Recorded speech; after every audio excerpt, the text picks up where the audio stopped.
You're watching Let's Chat. And as we continue on Let's Chat for this Monday, time to talk haunted houses. We're only a few days away from Halloween, and there's a big one and a good one going on down in Ringgold. To talk about that, it is actor, producer, director, musician, and a Ringgold council person, right? Exactly. That's what we're going to call you. It's our friend Randall Franks. First of all, Randall, good to see you again. It's my pleasure. Huge thing going on in Ringgold. This is the Haunted Depot. Give me the overview of it. Well, for many years, it's a tradition that started back in the 70s. We started back up about 14 years ago.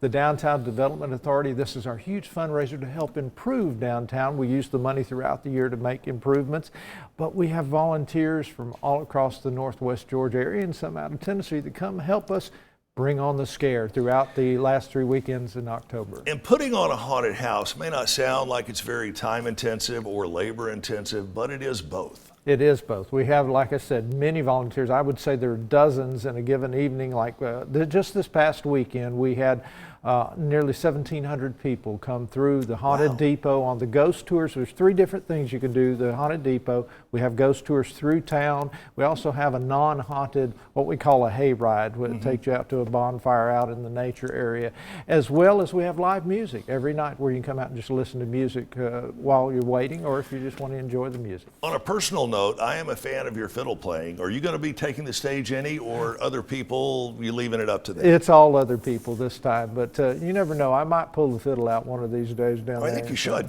And when you're talking about the haunted tour, the ghost tour rather, there are actually some buildings in the downtown area in Ringgold that have the reputation of being haunted. Oh, yes. So this is not a place where you planted some fake ghosts. This is the authentic deal. Yeah, we share the stories that have been shared with us by the residents around the community of the various homes and things that last through the town.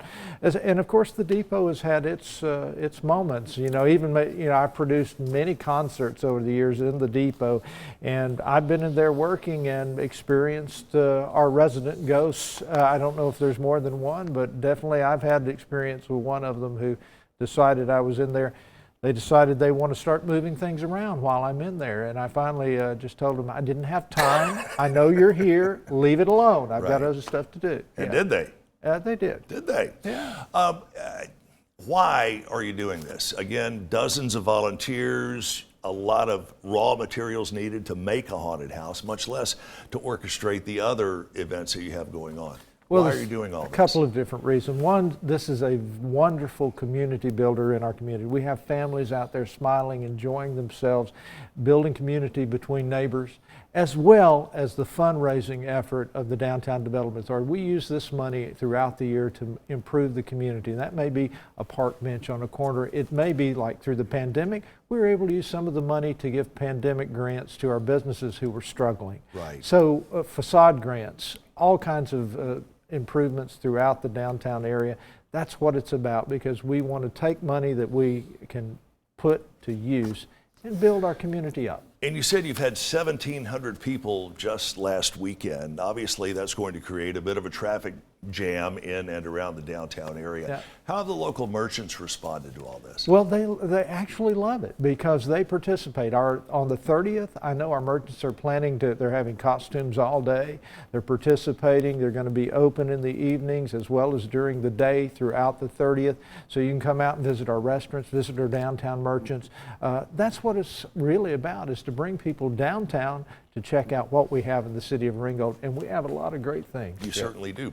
Are there any social distancing suggestions for attending either the haunted house or the ghost tour or the hayride? Well, definitely. We've actually did some things in the haunted house itself to make larger rooms, improve ventilation. We've done all kinds of things to follow the guidelines provided to us. As well as, if you want a mask, we've got masks available. Any ticket holder can get a mask to use if they wish to wear it. So. Wow. How many people do you want to run through this when it's all said and done? Any idea? Generally, we average 6,000 to 7,000 during the 3 weekends, but we're already up to almost 2,000 in the first weekend. So.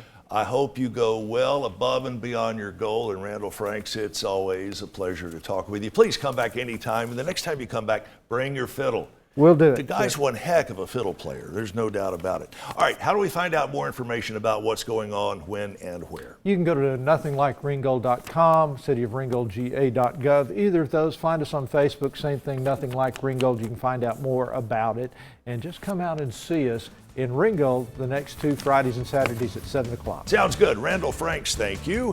We thank you for joining us as well. We'll be back with more, including the latest from the Chattanooga Theater Center. That is straight ahead on Let's Chat.